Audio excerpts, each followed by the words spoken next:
मैं आजकल बहुत परेशान रहती थी कि ऐसा कैसे हो सकता है। मेरी तबीयत बहुत ज़्यादा ख़राब थी। मैं चोरी-चोरी डॉक्टर के पास आई थी।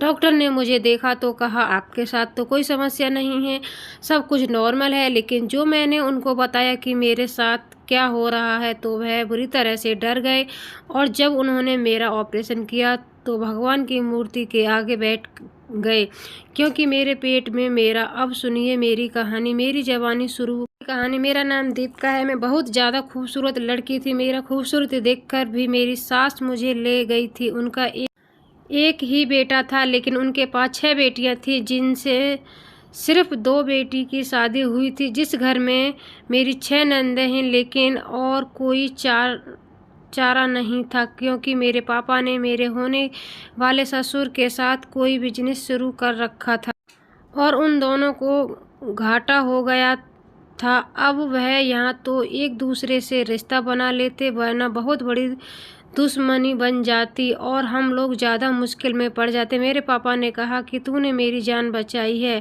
तो मेरी प्यारी बेटी तू ही उनके बेटे से शादी कर लो। रिश्तेदार हो जाएंगे, वह हमसे पैसों की मांग नहीं करेंगे वरना हमें अदालत तक ले जाएंगे।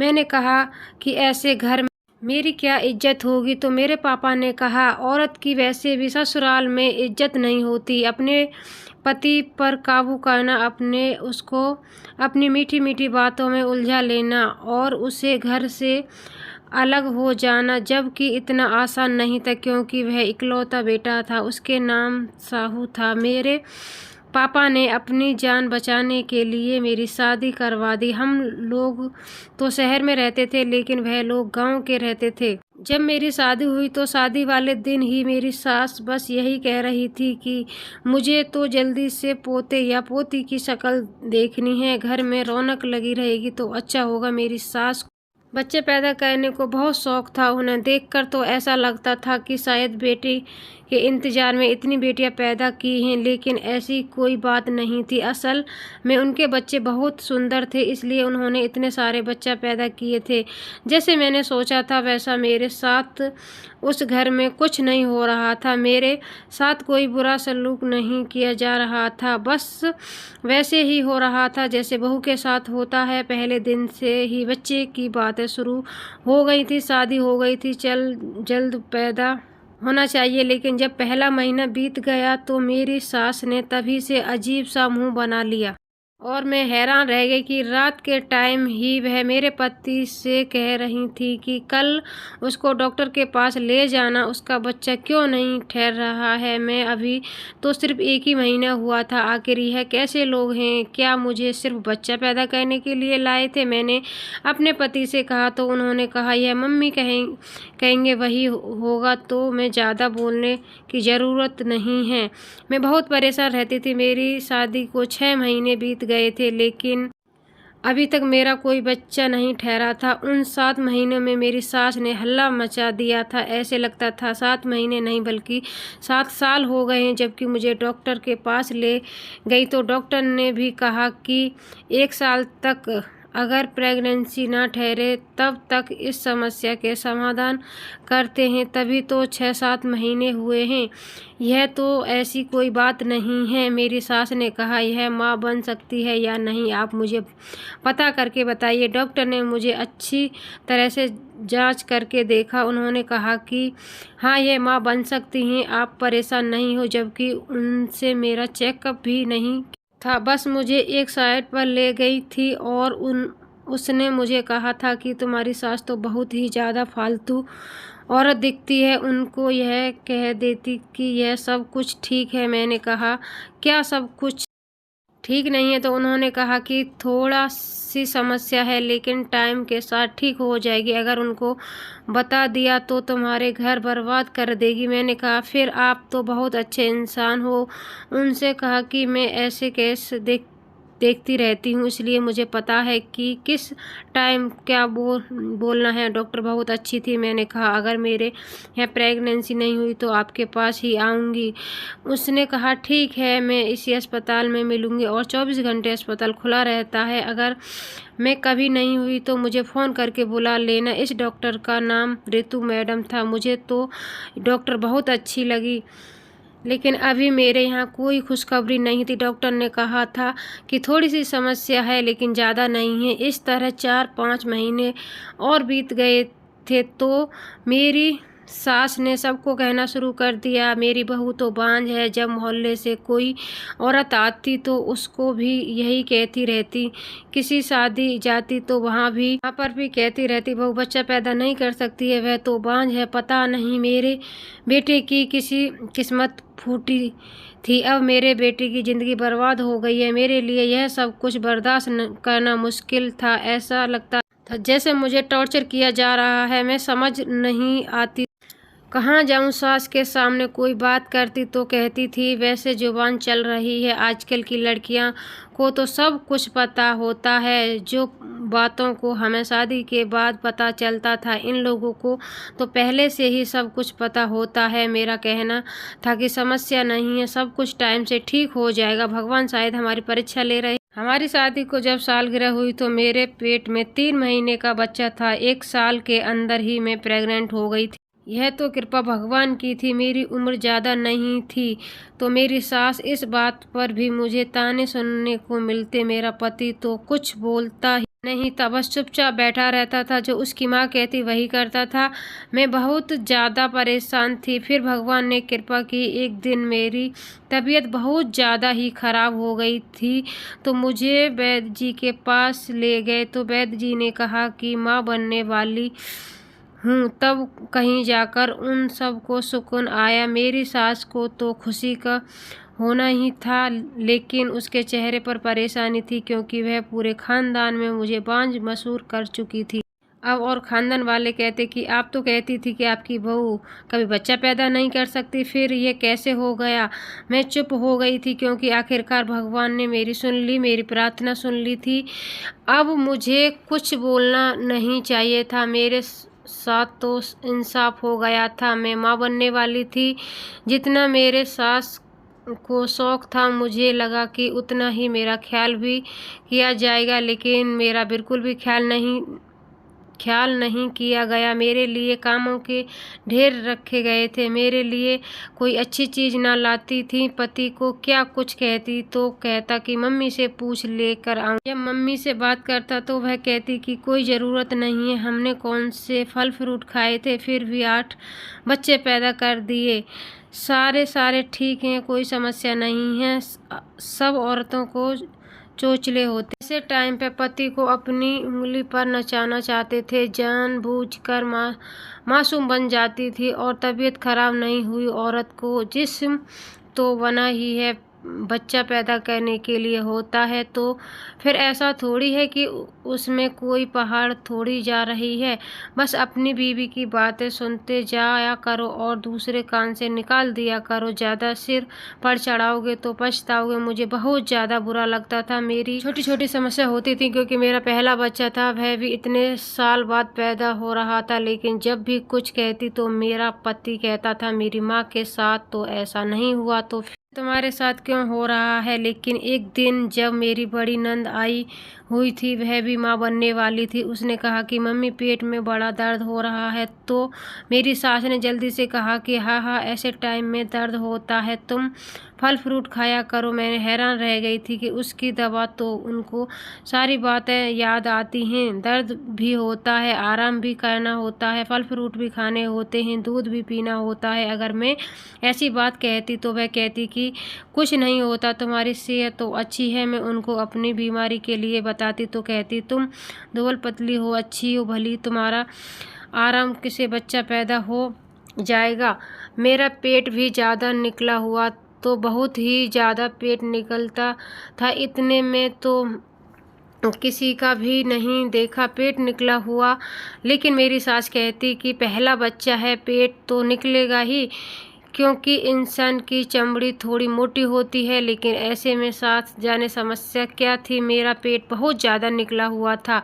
इसलिए मेरी सास कहती कि इतना बड़ा पेट निकला है तो तुम्हारा बच्चा बहुत तंदुरुस्त होगा, ज़्यादा उल्टी सीधी बातें कहने की ज़रूरत नहीं है। मुझे दर्द हो रहा था तो मैंने कहा कोई समस्या नहीं है, मुझे तो बहुत ज़्यादा दर्द होता है। एक दफ़ा मेरी मम्मी की कॉल आई तो उनको बता दिया। मम्मी ने कहा इतना दर्द तो नहीं होता है, जाओ डॉक्टर के पास। अब उनको क्या कहते कि मुझे डॉक्टर के पास नहीं लेकर जा रहे हैं। बस वह लोग मुझे यहाँ छोड़कर भूल गए थे, क्योंकि वह लोग उनको कर्जदार थे, इसलिए कहा पर नहीं आते थे। अगर आते तो कोई बात कह देते, इसलिए उनको यहाँ पर आना छोड़ दिया था। सिर्फ मुझे फ़ोन कर लेते थे, उन लोगों को भी कुछ नहीं कहते थे। हमारी बेटी का ख्याल रखिए, ऐसा कुछ भी नहीं कहते थे। मेरी ज़िंदगी तो ऐसे नरक बन गई थी, लेकिन मुझे अपने बच्चे की फ़िक्र तो ऐसे जैसे ज़िंदगी बिता रही थी। चिंता मुझे अपने होने वाले बच्चे की। उन्होंने मेरे बच्चे के लिए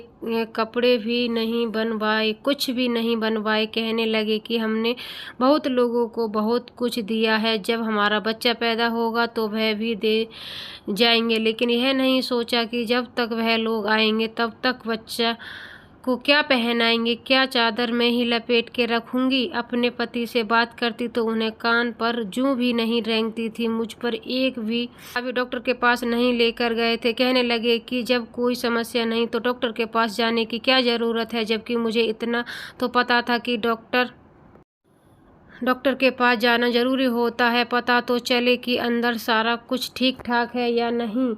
भी मैं तो बहुत परेशान रहती थी, थोड़ा सा भी दर्द होता तो परेशान हो जाती थी। पता नहीं मेरे बच्चे के साथ कोई समस्या तो नहीं है। दिन ऐसी तरह बीते जा रहे थे। जब 9वां महीना शुरू हुआ तो मैं भगवान से कृपा की, बस अब थोड़े से दिन रह गए हैं, अब तो मुझे डॉक्टर के पास ले जाएं और सारा कुछ ठीक ठाक हो जाएगा। लेकिन मुझे अभी डॉक्टर के पास नहीं लेकर जा रहे थे। लगता है मुझे अभी लेकर जाते हैं। जब मेरा दर्द शुरू होता, मेरा दर्द शुरू नहीं हो रहा था। जब मोहल्ले से कोई औरत आती तो मेरी सास कहती कि मैं तो बहू का इतना ज़्यादा ख्याल रखती हूँ, मैं तो उसके लिए ड्राई फ्रूट हेल्दी डालकर बनाई हूँ, मैं वह ख़त्म हो नहीं होते। फ्रूट तो वैसे भी घर में ख़त्म नहीं होते, लेकिन सिर्फ अपनी बेटी के लिए होते थे। मुझे तो एक चीज़ भी खाने को नहीं मिलती थी। एक दिन गलती से सेब खा लिया तो मेरी छोटी ननद ने शोर मचा दिया कि मैंने अपने लिए रखा है, अपने क्यों खाया। एक सेब के पीछे मुझे इस तरह डांटा था कि अपनी सास को कहा कि मेरे 9 महीने से हो गए हैं, मुझे डॉक्टर के पास ले जाइए। मेरी सास ने कहा कि तुम आजकल की लड़की हो, तुम्हें तो अपना दिन भी याद नहीं रहता है, कोई भी दिन ऊपर नहीं हुआ है। एक दिन ऊपर चढ़ते तो अभी तक दर्द हो जाता। दर्द नहीं हो रहा है इसका मतलब अभी दिन पूरे नहीं हुए हैं। मैंने कहा कि मुझे वैसे भी बहुत दर्द हो रहा है इधर उधर कमर में। उन्होंने कहा कि नहीं, अभी तो तुम्हारा टाइम ही नहीं आया, जब टाइम आएगा तो खुद ही पता चल जाएगा। दिन ऊपर से ऊपर होते चले जा रहे थे। जब मैं ज़्यादा शोर मचा डाला कि मुझे डॉक्टर के यहाँ लेकर जाइए तो मेरे पति मुझे वैद्य के पास लेकर गए। वैद्य ने कहा कि अभी टाइम है। वह मेरे पति की खानदानी वैद्य था, उसका बहुत पुराना जानने वाला था। वह उससे कहा कि टाइम, तो यह सब लोग मुझे ही कहने लगे कि देखो टाइम है, ना जाने तुम्हें किस बात की जल्दी पड़ी है। पहली माँ देखी है चाहती है कि बस बच्चा जल्दी पैदा करके जान छुड़ा ले। आखिर यह किस तरह की बेवकूफ़ी बातें हैं। अब बच्चा पैदा करने से मेरी जान छूट जाती, क्या उस बच्चे को संभालना नहीं पड़ता। उन लोगों ने तो कुछ भी करना था। यह लोग मुझे हर तरह से टॉर्चर कर रहे थे। समझ नहीं आता क्या करूं। मेरा पेट ज़्यादा बढ़ता जा रहा था, बढ़ता ही चला जा रहा था। एक दफ़ा मैं छत पर खड़ी थी क्योंकि मेरे दिल बहुत घबरा रहा था। सामने वाली पड़ोसन ने मुझे देख, यूँ तो मेरी सास की जानने वाली थी, लेकिन मुझे देखकर हमेशा की तरह तरसती नज़रों से देखती रहती थी। उसने मुझे डर से इशारा किया। जब मेरा थोड़ा करीब आ गई तो उसने कहा कि यह तुमने अपना क्या हाल बना रखा है। मैंने कहा कि मेरी प्रेगनेंसी है, अब 13वां महीना शुरू हो गया। उसके कानों में हाथ तो लगा दिया। उसने कहा कि कैसी बात कर रही हो, भगवान तुम पर अपनी कृपा बनाए, कभी तक ठीक हो, जल्दी से जल्दी डॉक्टर के पास जाओ। इतनी देर करना अच्छी बात नहीं होती है, यह तुम्हारे घर वाले की कोई परवाह नहीं। मैंने कहा तुम तो जानती हो उनको।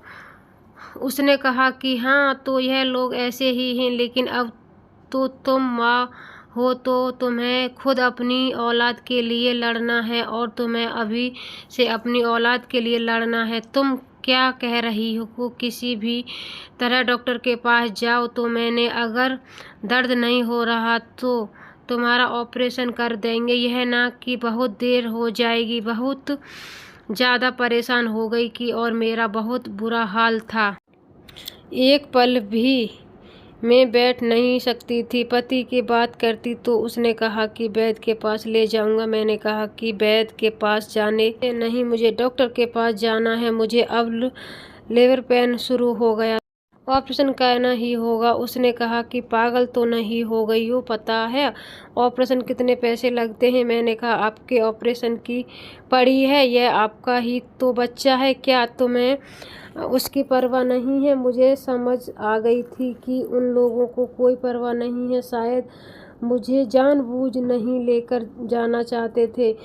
मर जाऊंगी तो अच्छा है, और हॉस्पिटल जाएगी तो पैसे खर्च होंगे, और लोग हद से ज़्यादा कंजूस। पड़ोसन ने यही कहा था कि अब माँ बन गई हो थी तुम, मुझे अभी उसे अपनी औलाद से लड़ना था। मेरे पास बच्चे के कपड़े तक नहीं थे, ना ही उन्होंने मुझे पैसे दिए, ना बाजार जाने दिया। मैंने खुद ही अपने दुपट्टा में ऐसे कुछ अपने बच्चे के लिए कपड़े बनाए थे। मैंने एक बैग में डाल, और कुछ भी मैं अपने साथ ले जा ना सकी थी।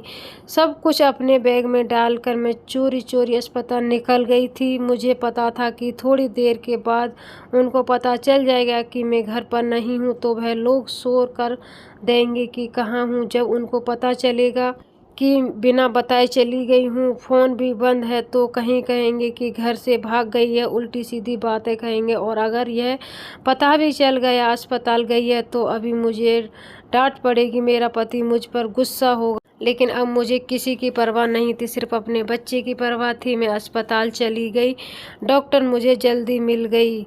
मैंने उनको बताया कि यह समस्या है। उनको अपने डॉक्टर आला से मुझे चेक किया, और अब उनसे अगला मेरा पेट पर लगा कर सुना। और जब उसने मेरे पेट पर आला लगा कर सुना तो उसकी आंखें फटी की फटी रह गईं। उसने कहा, मुझे इस तरह से देखा जैसे कोई अजीब बात है, इसके बारे में उसने आज तक ना सुना देखा। और उसने चेक कर सबको बुलाया शुरू कर दिया, बाकी डॉक्टर को, नर्स को। मैं बहुत ज़्यादा परेशान हो गई थी। मैंने कहा, डॉक्टर क्या हुआ है, क्या बताइए तो सही। डॉक्टर ने कहा, अभी बताते हैं तुम्हें। उसने दूसरे डॉक्टर के कान में कोई बात कही तो उसकी भी आंखें फटी की फटी थीं और हैरान हो गई। उन्होंने बड़े प्यार से मेरे कंधे पर हाथ रखा और कहा कि हमारे साथ आओ। और मैंने कहा, मुझे कहाँ लेकर जाते हो? मेरा बच्चा तो ठीक है, बताइए तो सही, बात क्या है? उन्होंने कहा कि अब सब कुछ ठीक हो जाएगा, बस तुम घबराना नहीं। लेकिन मैं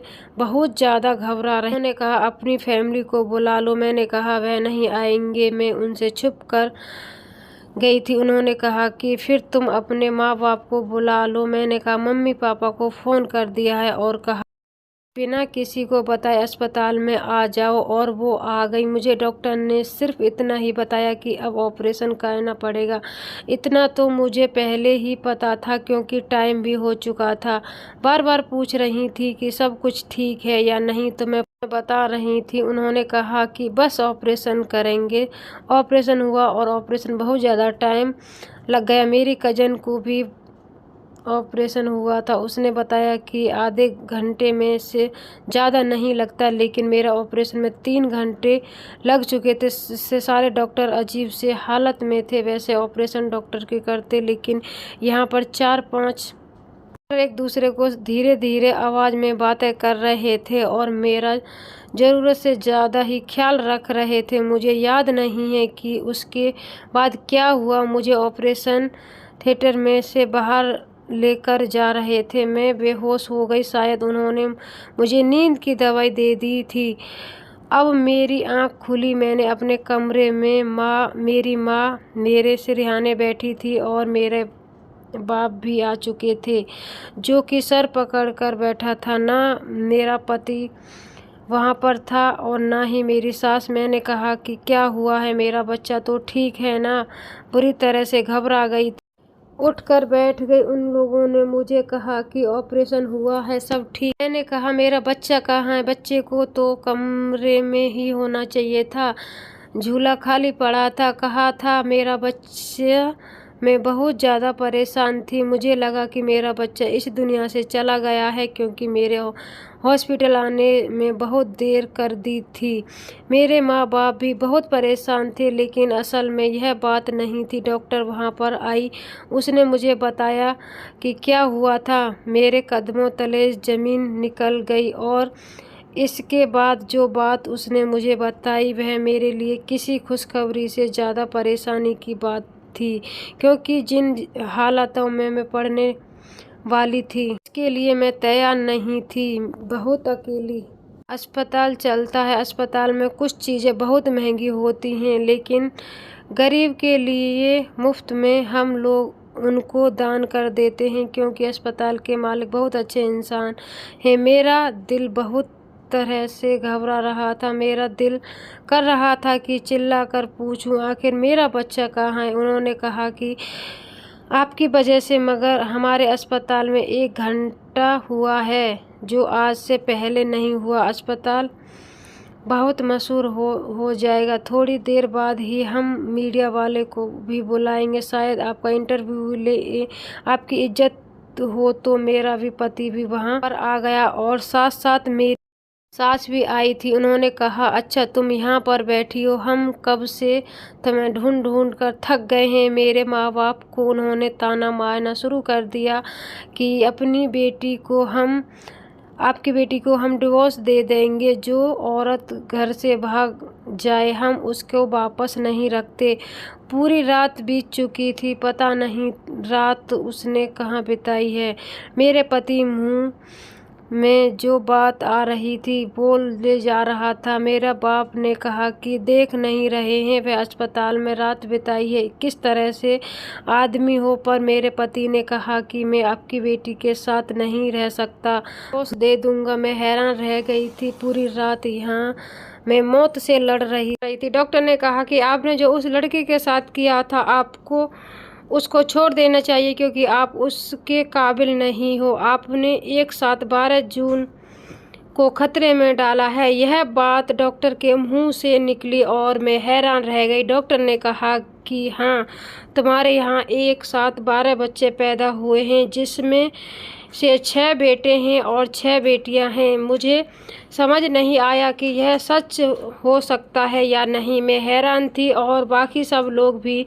मेरे पति की भी शक्ल अजीब सी निकल गई और मेरी सास भी। उन्हें 2 मिनट में एक दूसरे को देखा, फिर कहा कि उसे औरत ने एक साथ 12 बच्चे पैदा कर दिया। अरे भाई, ये औरत है या कोई भूत? कैसे है इन बच्चों की परवरिश करेंगे हम? कहाँ हैं, कहाँ से इतना कुछ लेंगे? हमारे पास तो पैसे भी नहीं हैं। उसे अस्पताल के मालिक ने कहा कि मैं तुम्हारे पहले ही समस्या देखी है बेटी।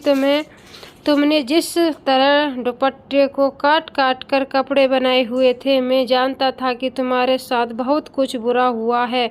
मुझे पता है कि 12 बच्चे एक साथ पालना बहुत मुश्किल है, इसलिए मैं ऐलान करता हूँ कि इन बच्चों का सारा खर्चा उठाऊंगा जब तक यह बच्चे खुद अपने पैरों पर खड़े होकर नौकरी करने के काबिल ना हो जाते। उसकी सेहत, पढ़ाई लिखाई, खाने पीने, दूध, सब का खर्चा मेरी जिम्मेदारी होगी। जब उसे आदमी ने यह कहा तो मेरा पति और सास जल्दी एक दूसरे को देखकर फिर से आंखों में बातें करके लगे और मेरे पति ने कहा कि मुझे माफ़ कर दो, मैं परेशान हो गया था। देखो बात भी तो ऐसी ही, चलो घर चलते हैं, भगवान ने हमें कितने सारे बच्चे दे दिए हैं। मेरे पति ने यह बात कही तो मैंने उसको हाथ पीछे झटका दिया। मैंने कहा कि कोई ज़रूरत नहीं है मेरे पास आने की, अभी तो मुझे तुम डिवोर्स देने लगे थे, क्योंकि तुम्हें लगता था कि मैं यह रात कहीं और बिताई और उन बच्चों का खर्चा नहीं चाहते थे। जब तुम्हारे यह पता चला खर्चा कोई और उठाने वाला है तो तुम्हें कोई समस्या नहीं है। मैंने अपने बाप को कहा मुझे इस आदमी के साथ बिल्कुल नहीं रहना है। रहना है, अपने घर चली गई। मेरे पति को अपनी गलती का एहसास हो गया। मेरे बार बार मेरे घर आता था। मेरे माँ बाप ने उसे कहा कि शर्त रखी थी कि अगर अपनी बीवी और बच्चों को ले जाना है तो तुम्हें अलग घर में रहना होगा। मेरे पति ने कहा कि मैं ऐसा नहीं कर सकता, तो मेरी माँ बाप ने कहा कि फिर हमारी बेटी को छोड़ दो, तुम्हारे लिए आसानी होगी, तुम अपने माँ बाप के साथ ही रहो।